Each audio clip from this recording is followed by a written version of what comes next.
How can I help other small businesses avoid the fate that our family business avoided? I didn't have a degree in computer science. I didn't get an MBA.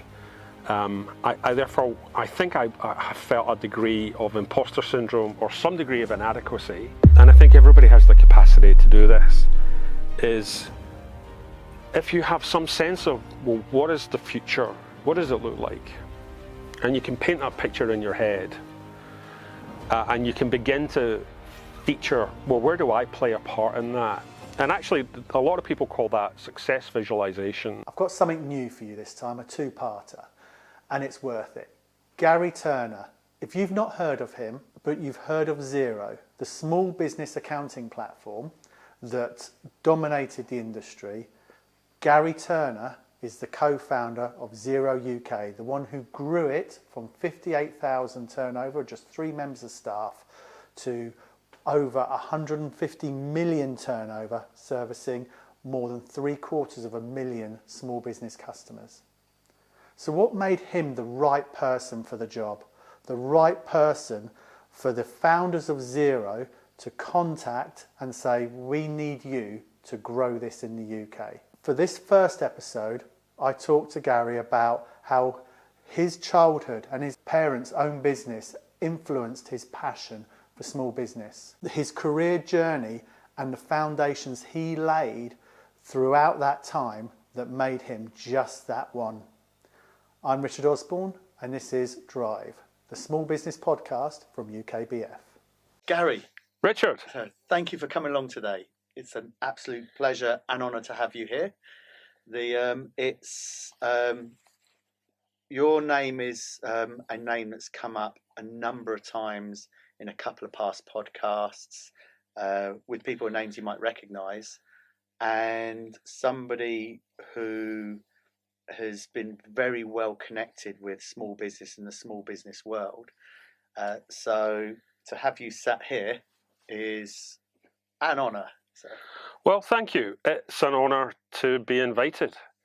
And yeah, I've listened to a few of the podcasts that you've done in the past and love what you're doing and love how you're trying to get under the covers of what makes small business tick, how to get on, and to be invited along and to attempt to contribute to that is an honour for me. Thank you. Well, one of the things that came out when I was prepping for today, with every guest that comes on, I try and do as much research as I can to prepare for today.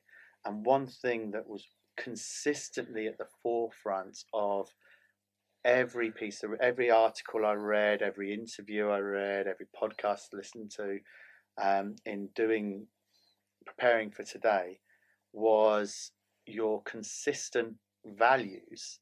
And I don't use that word values lightly. It really came across as a really strong, heartfelt value in supporting and being passionate about small business, which resonates with myself. And literally, I'm wearing the brand today, what UKBF stands for. And it feels like a really good point to start off with where that stems from. And your dad ran his own small business. That impacted you greatly. And tell us a bit about that period of time. Sure. I think, yeah, and relaying this to you, and having had this conversation with many people, it's actually quite a common pathway. The things that happen to you earlier in your life turn out to be formative in terms of the direction you end up taking. And one of the most common things that I encounter when I meet people in business is they share a similar story, is like growing up in a small business family environment. When you consider there are 6 million businesses in the UK today, and 99% of them are what we'd call small and medium-sized businesses, and the vast majority of them are small, then actually there are so many families across the country where kids are growing up and families are being raised in a small business environment. And that's what I experienced in my childhood My dad set up his own business in 1979, which would make me at the time probably 10 years old, something like that. And I didn't realize it at the time because it's just your normality. That's just the reality that you're growing up in. I wasn't sitting there taking notes for an MBA. I was just like growing up in that environment, and I wouldn't have been conscious of it at the time, but I'm sure it left an imprint on me about how hard it is to run your own business, because that's the discussion topic that tended to dominate journeys in the back seat of the car, listening to my parents in the front seat of the car talking about business issues and challenges and problems, or at the dinner table. And so I got a kind of first-hand view in that family context of just like how hard it is to run and build your own business. Like, it's relentless. It's working maybe 7 days a week sometimes and dealing with the setbacks. And then ultimately, unfortunately, my dad's business failed after a period of time to try and keep it going. This is by the kind of mid to late 80s, and the 80s was a tough time economically in the UK for everybody, but particularly for small businesses. My parents decided to remortgage the house to reinvest that back into the business to keep it going. It wasn't enough. The business collapsed. House was repossessed. We were homeless for a period. I had experienced like the disruption that a business failure can have on a family unit and a family environment. My parents divorced off the back of the collapse of the business. The stresses were just too great. And it was a huge disruption. And it's only maybe in the last 5 or 10 years, as I've got older, that I've recognized that where my passion and the values you talk about for small business and for kind of standing up for the small business community, I think it stems from that experience. I think it's imprinted on me a real. I can relate early on to what it's like to run a small business.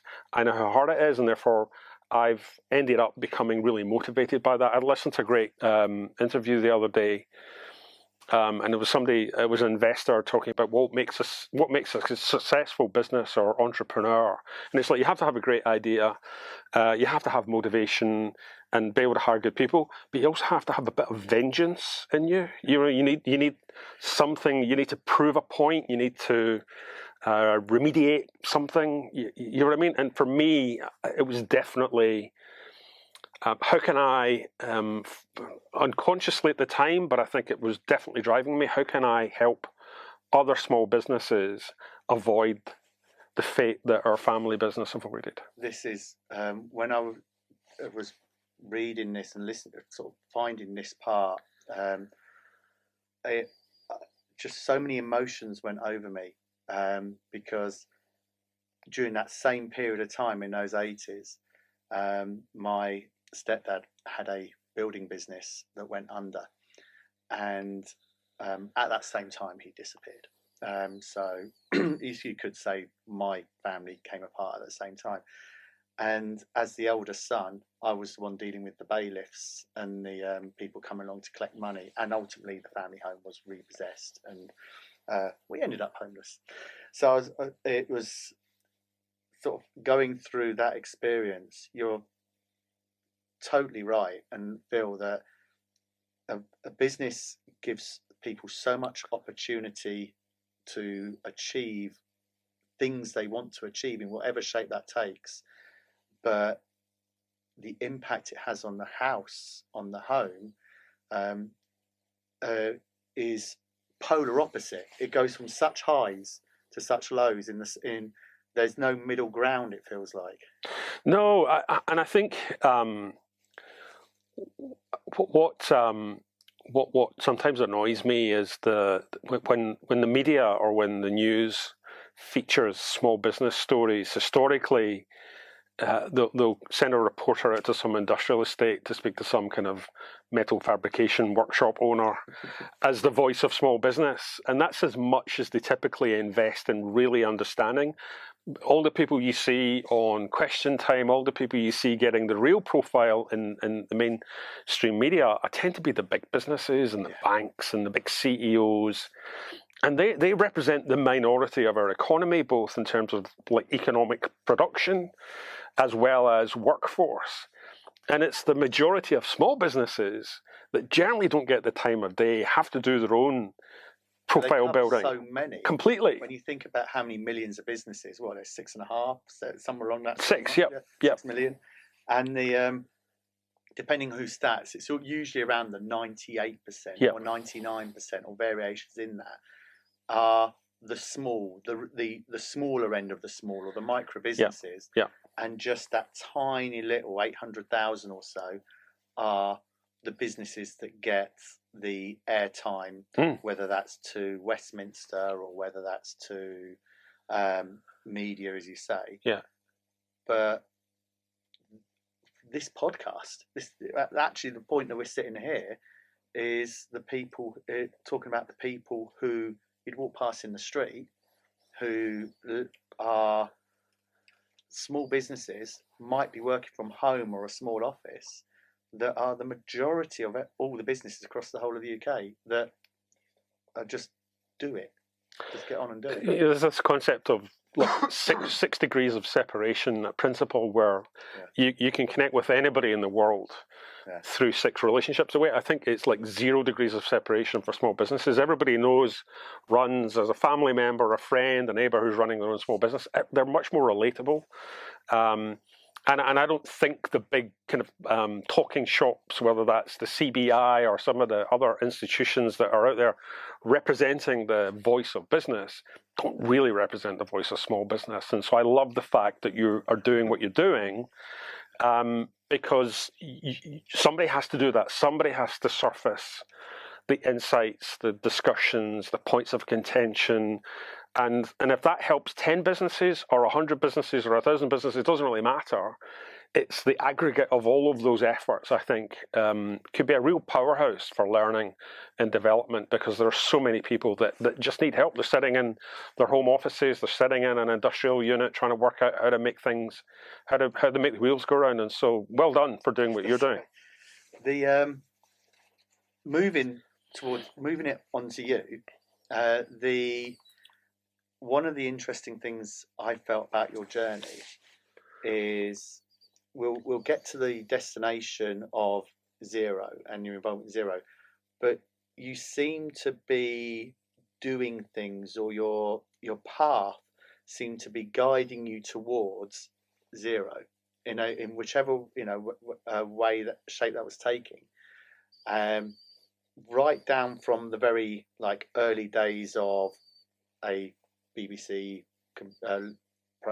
micro learning basic, which I did chuckle at, because that's how my career in computers started. I had a Commodore 64, and whilst my friends had whatever they may have been, PCs didn't exist in those days, but computers or games, they're playing games, I was like, how does this thing even work? And I had to get under the skin of it, and I started learning basic programming, which, as I understand, is how you did. Yep.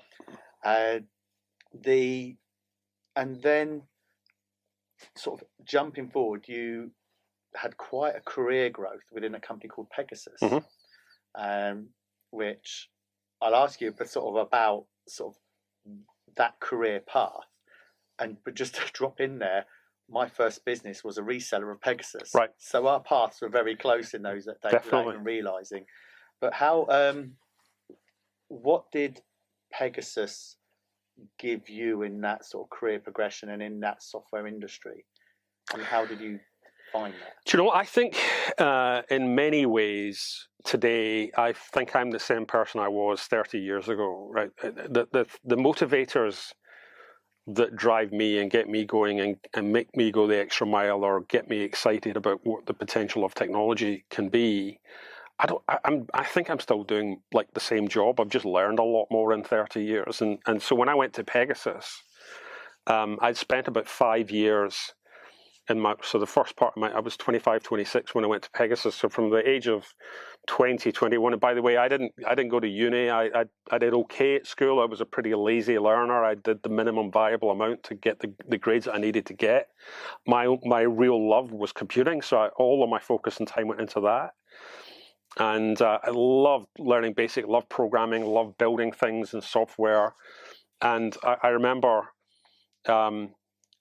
at the age of 14 or 15 or whatever age you are, when you have to choose your ultimate kind of university or college or career pathway, sitting down with my career guidance teacher, and I think everybody must have been allotted 7 minutes of time with him or something like that. Yeah, that's about the size of it. And it was like, so what do you want to do? And I said, well, it's got to have computing in it. It's got to have technology in it. And so he kind of opened up his big book of jobs, which would have been, this is like 1982, 83. It was probably the 1976 big book of jobs. And so he went to computing, and there were 3 things in the big book of jobs. There was like data entry, which like doesn't sound much fun, programmer or systems analyst. That was the entire like career pathway potential for anybody interested in computing back in those days. And I said, well, which one earns the most? And he says, well, I think it's systems analyst. And I said, well, I'll be one of them then, because like, why would you go for the lowest one? And I went and I embarked, and I took all my passion and enthusiasm for tech and for building software and for just like real fluency I had with technology. And then when I progressed down the route of actually getting a degree in computer science, which was again the pathway that you would follow, I thought I love technology, but I don't love it in this way. And so I dropped out, and you can have a philosophical debate about whether people that drop out of a university kind of pathway are quitting or giving up, or whether they have the courage of their own convictions to not do the wrong thing. And I'm of the latter. I think it was a bold, decisive decision for me to abandon that and then find another outlet for my passion and my fluency for tech. And so I got a job. I managed to get a job working for an IT services businesses in Glasgow, a business in Glasgow at the age of 20, 21. Literally, welcome to the world of new business sales. I was cheap.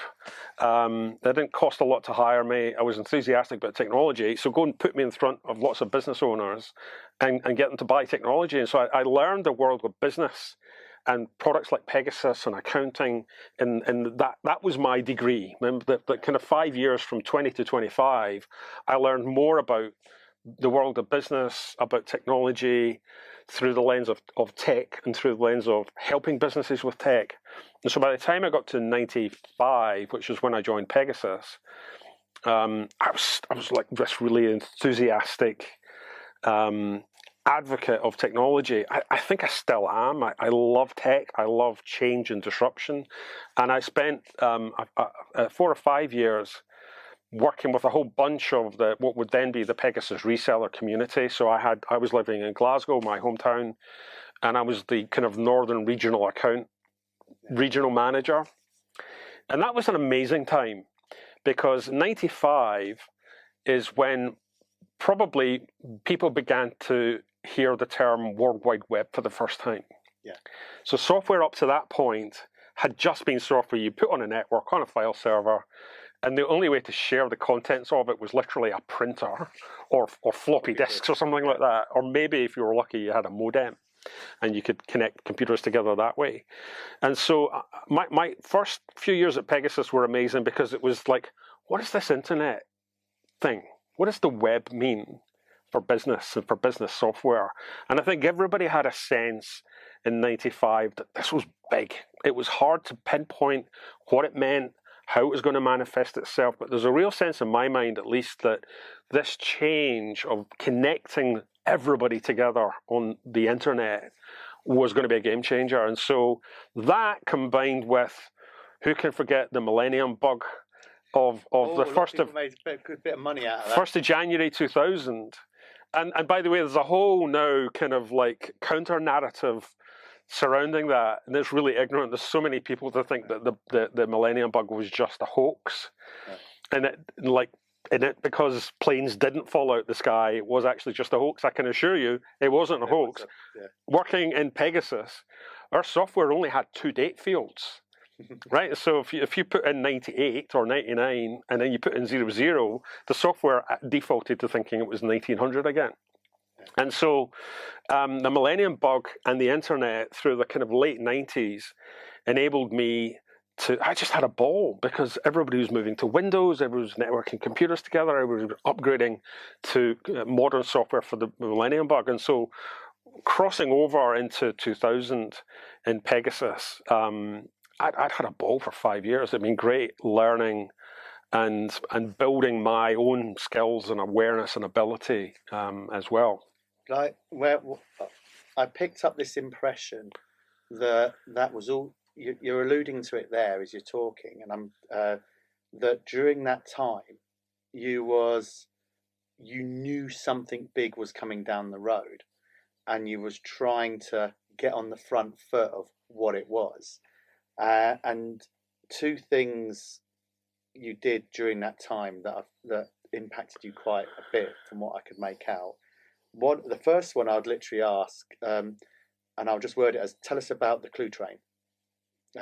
This I understand this is a book that you literally took on your honeymoon to read, and the mindset change that gave you.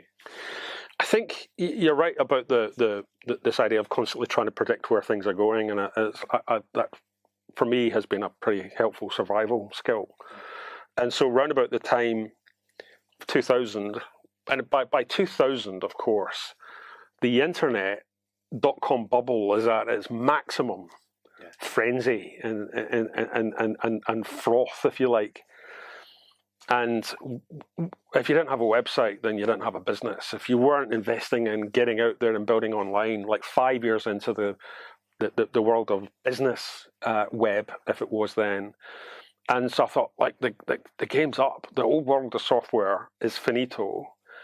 I need to reinvent myself, or at least re-educate myself about what is the potential for this new change. And I read a whole load of books at that time. And like most people, started like registering websites and domain names and learning how to kind of build websites and coding and HTML. Business registering domain names. Yes, right? Yeah, and so kind of did all that. And then one book I found was called The Clue Train Manifesto, and it was written by 4 guys in the US, which started off as a website and then they turned it into a book in 2000. And I could talk for about an hour just about the Clue Train Manifesto, but what it was for me, I mean, my wife and I get married in 2000, and this was the book, long haul flight out to Asia. I was sitting on the plane reading the book, by the pool reading the book, and by the time I came back from our honeymoon, it was like I had this epiphany, this like, oh my God, the world of business is going to radically change. I've just read about it in this book.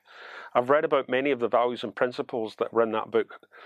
And this might sound a bit not that radical today, but back in 2000, so we're talking 23 years ago, businesses weren't really human. You were walking about in suits and ties. There was a kind of corporateness to how you ran and conducted yourself if you were a business owner or manager. Carried a briefcase. Absolutely. I would never carry a briefcase. You know what I mean? And communications were much more formalized and stilted and definitely not human. And a lot of the basis of what really got the Clue Train Manifesto as a book was like, people are humans, and people want to be treated like humans and spoken to as humans, and they'll respect you, and people won't buy corporate bullshit anymore. And much of the stuff that wouldn't fly anymore today, if you go into LinkedIn, if you go into any kind of online community, you've got business leaders being open and accessible and human. And the Clue Train Manifesto predicted all of that like nearly 25 years ago. And back in 2000 when I read that, I said, right, okay, the game's up. This is where it's going. I am now going to follow that track, and found the kind of community of other like-minded people that had also read that book and were inspired by it. And I joined a few mailing lists, and I'd go to dinners in London, and I'd kind of begin to live this alternate parallel life alongside. By then, by that point, I'm probably either sales and marketing director or managing director at Pegasus, because I'd been promoted. And so I'm running this rather mundane classical software company by day, and then I'd go home at night, and I was living this other reality, learning about the future of business. I started my own blog in 2001. I was probably blogging, and this is before social media like we know it today. And so I over the space of maybe 2 or 3 years, I wrote about 2,000 blog posts, the kind of stuff you put on LinkedIn today, and like musing, discussing, debating, trying to work out where the internet was going to take the world of business. And it was an amazing period of creation and discovery for me, where I just like got connected with really smart people, read lots and lots of really interesting articles, and it confirmed in my mind that the future of business was definitely heading down the pathway that it ultimately has. And I think by reading that book, I probably got like a 5-year head start on everybody else. What most people were doing and thinking around 2005, 2006, I had read about in 2000. So it was a huge enabler for me. It was the link in with that is what I found as part of this was really quite fascinating. Is you was doing that research, you was looking ahead to see how is the internet going to change the way that the world operates, and you was always on the lookout. And anybody listening to this, if they pick out how I picked out when reading this, is how all this fits so well into what you took into Xero. But we even there's the story of Bill Gates. So around all this time, in these early sort of like the late 90s, sort of mid 90s period of time, Windows just had the Internet Explorer button as a bit of like a brick just dropped onto the desktop, but it didn't form a big part of Windows as it was, because Microsoft didn't deem, and to be fair, neither did a lot of the media. There's news clippings of the internet being a fad and things like that. You was blogging, you'd along with the Click Train, get the words out right, the Clue Train Manifesto, was seeing this is going to change the way the world is. Big organisations were like, it's a fact we're not going to. And then Bill Gates, depending on how true the story is, spent one night, all the way through the night, just on the internet, seeing what it is. Turned up for work in Microsoft next day and literally spun Microsoft on a sixpence and said, we need to change the way we build our operating system because this internet is big. Yeah. All that was happening at that time. It was, and it's a long time ago now. And I guess that for me, I'm still trying to think, well, what's the next shift? You know, and I think this need or desire that I have to try and work out, well, what comes next. I've said that it feels like a bit of a survival skill. I think it probably stems from the fact that when I entered the world of business, I didn't have a degree in computer science. I didn't get an MBA. Therefore, I think I felt a degree of imposter syndrome or some degree of inadequacy or lack of capability that I needed to prove myself.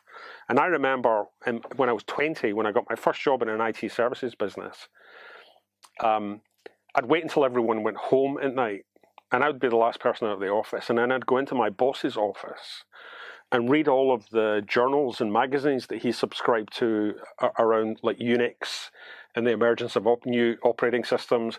And I would like secretly genning up and learning so that I was up to speed with what was coming down the line. And I think I've carried that behavior from the age of 20 all the way through my career. And I love it. I love trying to work out where it's all going to go. And now I have the benefit, I hope it's a benefit of having been in the industry for so long. I've got a degree of pattern recognition. I can see things repeating themselves. And so that period of like the mid to late 90s into the noughties was an amazing time, because the world of software completely upended. And it's hard to believe and hard to imagine now if you took the internet away from everyday existence, how archaic everything would be. We'd just now take it for granted, as if it's always been around. But whole industries would collapse. Completely. And so I love that. I love what's coming next, where's it going, kind of seeing around corners. And I still spend a lot of time reading and researching and trying to educate myself about what the next big shifts are, because I'm a bit of a dinosaur now. I shouldn't be relevant anymore. If I've been in the software industry for so long, I think it's this ability to jump to the next thing before the current thing gets completely destroyed, whether that's Nokia or whether that's the Blackberries and the stories of all those platforms that were so prevalent one minute and then gone the next. That's the brutal nature of technology, and for me, you've always got to keep looking for the next thing. I think it does, but how do you feel when you think? Before we move on to your next sort of career step, Pegasus, you literally joined an organisation in effectively sales. Yeah. And then you was the managing director by the time you left. Yeah. For somebody without a degree, effectively self-taught, going into their boss's office to read the magazines on his desk and things like that. How did you achieve that? What enabled you to do that? I think one thing that I have always relied upon, and I think everybody has the capacity to do this, is if you have some sense of, well, what is the future? What does it look like? And you can paint that picture in your head, and you can begin to feature, well, where do I play a part in that? And actually, a lot of people call that success visualization or manifestation. You visualize yourself doing something progressive or big or difficult or scary. And the more you visualize yourself in that future reality, the more likely you are to attain that. And I believe that's a technique that people use in personal development to kind of help people build confidence. I remember doing that before I'd heard of it as like a formal technique. I remember doing that in my 20s, where I would picture myself in a future state going, yeah, I could do that. Well, yeah, I might need to learn some stuff. It might be difficult. It might take a while. But why not? Why not? And I think all too often, people, instead of thinking about it from the position of like success visualization, they think about it failure visualization. They see themselves going, oh my God, I could never do that. I'm not qualified. I don't have the experience. I'm really not sure I know what I'm talking about. People are not going to believe me. And so it's so easy to talk yourself out of doing things. But for me, in my career at Pegasus, because I had this kind of innate fluency is the best frame of reference I can give it. I just get technology. I understand technology. I get it in a way that is just so inherently natural to me in how I communicate, and that's always been the case. That I go, yeah, I could do that. I remember sitting at the back of the room at the annual Pegasus conference. Probably this would have been late 90s, and I'm still like a sales account manager at that point, and listening to the CEO and the sales director doing all the things. And I remember going, no, I wouldn't have said that like that. I wouldn't. No, really, that's how you're going to explain the vision. I was like critiquing how I would have done it differently. And so I've always had this tendency to try and think ahead. And I think that carried me through from starting off working inside what was effectively a Pegasus reseller business in my early 20s to then moving to Pegasus and turning kind of going from poacher to gamekeeper and then managing a whole bunch of reseller businesses. And I was somehow able to convince other people to kind of bet on me and my ability to take on more and more responsibility. And then when the opportunity came, and by this point, this is 2002, 2003, so I've been at Pegasus for about 6 or 7 years. I knew the business really well. And Pegasus needed a new managing director. And I would have been 32, 33. And I said, well, I guess I could do that. I mean, like, it doesn't sound too hard. I understand the business. We had a great finance director, a great customer service director. There was great, like, proper grown-ups already in those roles.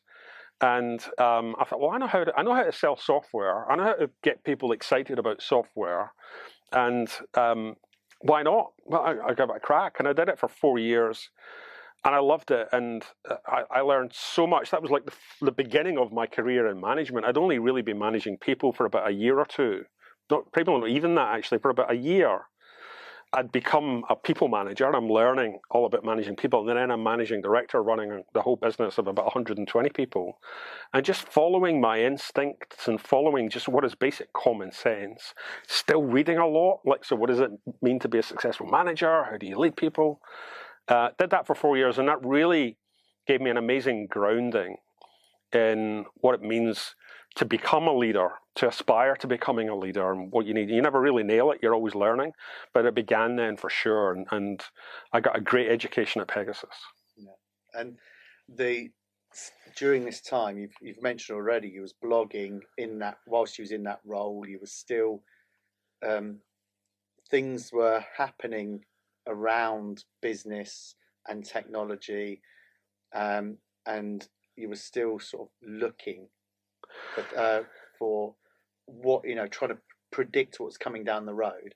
But you took an opportunity for what I understand is like a bucket list, a company to work for a bit, which you did for a couple of years. That was Microsoft, which you was there in, sort of business development account manager.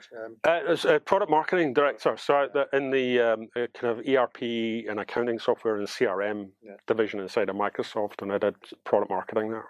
Okay. So that sort of ticked off your bucket list, sort of like, right, I've been at Microsoft. That's when sort of the role presented itself, and I may not have got the exact wording right, but resulted in you saying to your wife, what was it I got here? This is what I've been waiting for, or along those lines. So how did you hear about the job at Xero, if I put it like that? So I'm at Microsoft, which incidentally is another interesting little kind of side quest, because I'm from Glasgow, right? I don't have a Northamptonshire accent. And while I was at Pegasus, I relocated down here. And one of the reasons I chose to live on the kind of west side of Northamptonshire, because Pegasus is in Kettering, which is the other side. And I remember looking for houses when me and my wife were moving down here in 2001. And we chose to live on this side of Northampton because it was closer to Reading, where Microsoft is, right? This is like 6 years before I actually ended up at Microsoft. You completely, yeah. It sounds insane when you put it like that. I remember the discussion with my wife. She said, well, why this side of Northamptonshire and not like the east side of Northamptonshire? And I says, well, when I end up getting a job at Microsoft, then it'll be a bit closer. And she's like, are you feeling all right? And that's how it focused out. It was like so much on my, like, this is on my list of things I'm going to do. I then had a ball at Pegasus. Then I left Pegasus after there was a private equity takeover of the business, and I'd been there for 12 years. And I thought, well, I've kind of done everything that I've been on every ride in this theme park. It's time to go on and do something else. Went to Microsoft, ticked the bucket list. I then learned that just having something on your bucket list isn't enough. When the opportunity to then finally join Microsoft came along, it was like, well, why not? And I learned that why not isn't a great reason. You need a strong why. But it was fine, and it was great, and it kind of kept me out of trouble for a couple of years. But then I was probably 2008, 2007, 2008, not long after I joined at Microsoft. And I'd heard of this business in New Zealand called Xero. Starting up and doing an IPO, just in the kind of way that you kind of pick it up on the wires. That's interesting, and definitely tick the boxes of it's a cloud product, because that's the way the world is going, and I'd been like hypothesizing and expecting that to happen. But I very quickly forgot about Xero because they were in New Zealand. And I thought, well, it's New Zealand, so good luck to them, but it's a really long way away. And but the mistake I made was because actually software pre-cloud didn't travel very far. I mean, like businesses like Pegasus didn't go internationally, because it's really hard to take a software business, a traditional software business globally, because you've got to set up distribution in countries and reseller networks and everything. It's really, really hard. What I'd missed was Xero, and my kind of like dismissing Xero when I heard about them was, well, it's in New Zealand. That doesn't matter if you're on the internet anymore. And it's a pretty like schoolboy error to make that judgment. And this is also the same, just to add a few bits to the story. So during this sort of time, I'd created what is now EFily, and the word cloud computing wasn't really being used. And a name we both, and a previous guest on the podcast here, Dwayne Jackson, who you know, he was coining the term web apps around that sort of time, and I was building e-filing as like an online host, a multi-client hosted web application, and people were dabbling with this cloud concept around the sort of early noughties sort of time. So all this was happening around the periphery of as well. At the same time, you was hearing about Xero, and this was happening in your life as well. Definitely. I mean, so the basic, you could probably trace the roots of cloud software back to '96 actually, and Hotmail.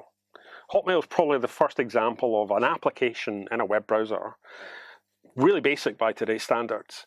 And then Salesforce is 99, so Salesforce is still in the 90s, right? So it's, but all the way through the 2000s, it was a bit clumsy and clunky, and it wasn't very responsive. And there was the classic experience that a lot of people had of using kind of web apps in those days, was like you'd press like OK to commit something, and then the screen might go completely blank. Or you might get an hourglass spinning, or you might get a message that says like, whatever you do, don't press the back button. Or if nothing happens in 10 seconds, then click here. And that's no way to run like a complex. I mean, if you're buying something off Amazon, you can live with that, but you're not going to build software for running a business that has that experience. And that changed about 2005. Web standards, how you can build apps to be much more responsive, much more like desktop software happened. And so Xero effectively emerged out of that world.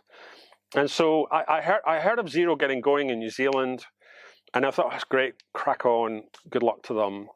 And I'm still at Microsoft. And then it would be early 2009, and I got a LinkedIn message from Hamish Edwards, who was one of the original Kiwi founders that got Xero going a couple of years earlier. And Hamish had been up in the UK for about 6 months or a year, like with a stack of business cards and a suitcase and a rented flat. Like, how do we build a business? How do we kind of like build a business in the UK? And Hamish said, look, we want to build a business here. I'm about to head back to New Zealand, and we want somebody to come in and basically take over and just like start and build the business from where it is. And at that point, Xero had been going for a couple of years in New Zealand, probably had maybe a few hundred customers in the UK using it, probably 5 or 6 accountants, and a couple of people working from home. So one salesperson, one support person, and that was it. And I remember when I got that message from Hamish, I thought, oh, it's those Xero guys. And they actually want to do global. They're not just staying in New Zealand. And what I wasn't getting out of Microsoft in terms of the opportunity to move into this new cloud reality, and what I'd been blogging about for like a decade, what I'd been waiting to come along, had opportunity finally presented itself. Cloud accounting software, a brand new company, a startup. I was 40, I'd never done a startup at that point. And I never read the rest of the LinkedIn. Like, after I saw the first paragraph, that's it, that's what I'm doing, that's my job. And you mentioned it earlier, but it kind of feels like, it definitely felt like my entire career up to that point had been the prep for that.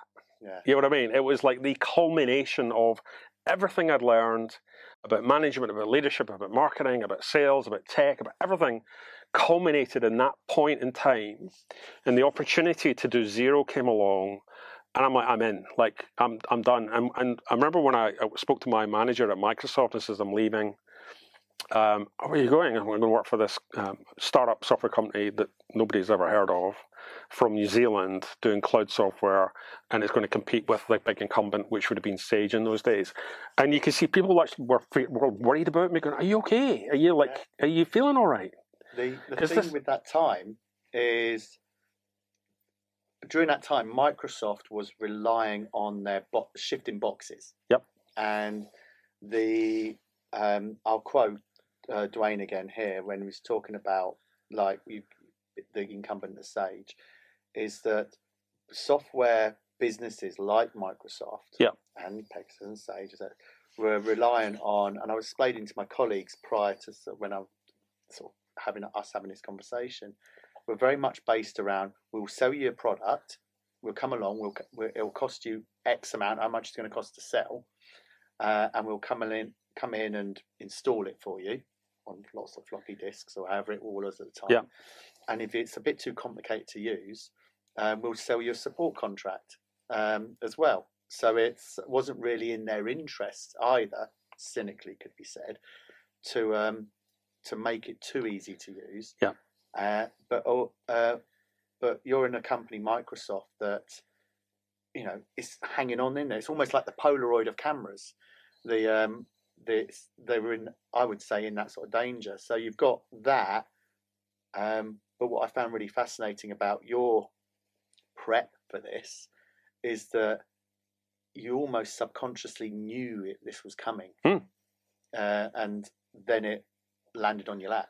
Yes, and therefore it was just a very instinctive and easy decision for me to make to walk away from Microsoft. And people thought, like, Gary's having a bit of a breakdown here, because that sounds like an insane decision. But it was the least insane decision to me. And in later years, people have said to me in discussions like, you must be relieved that it worked out okay, and Xero ended up being a successful business. And there was never any doubt in my mind that it had the potential to work out, and it was very likely to work out as long as I didn't screw it up, right? And so there was never any doubt in my mind that Xero was the best product at the right moment in time, the right culture, the right brand, the experience of what we were trying to build at Xero was as good as it could possibly be. And my job was to serve that opportunity. My job was never, I wonder if this will work or not, or I wonder, there was never any doubt in my mind, 100% belief that provided I didn't screw it up and provided I hired the right people, the business would succeed. And therefore my job was always in service to that opportunity. And so the only variable was don't blow it, because this deserves to succeed. When just picking up on your comment there about had the right culture,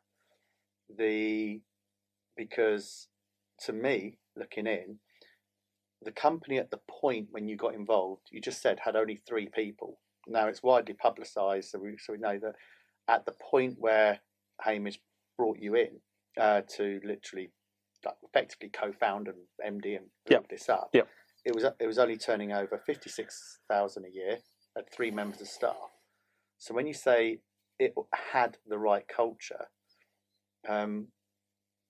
didn't you bring that culture? Because you're literally starting from just a couple of people. Yeah, well, so it's important to remember, though, that Xero had been going for a couple of years in New Zealand prior to that point. So there was about 40 people in the whole company in New Zealand, and like 2 or 3 in the UK.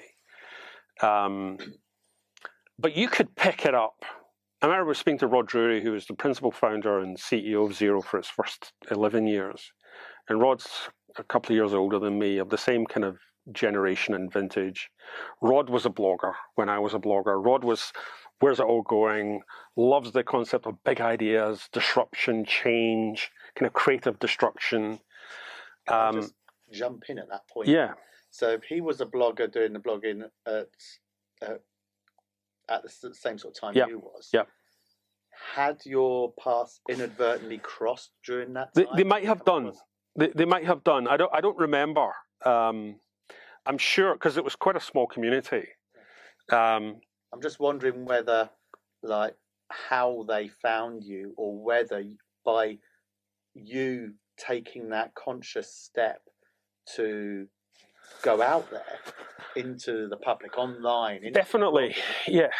Putting your thoughts out there, getting your name known out there, sort of asking these questions, theorising, put yourself on these sort of radars, as like this is a potential guy we need in to launch in the UK? Definitely had an impact, because I think the person that introduced me to Rod as somebody they should look at for the UK knew I was a blogger. I knew I had been doing all these things, because actually, when you're building a startup, let's say you're sitting down here and say we want to build a business in the UK. We're from New Zealand.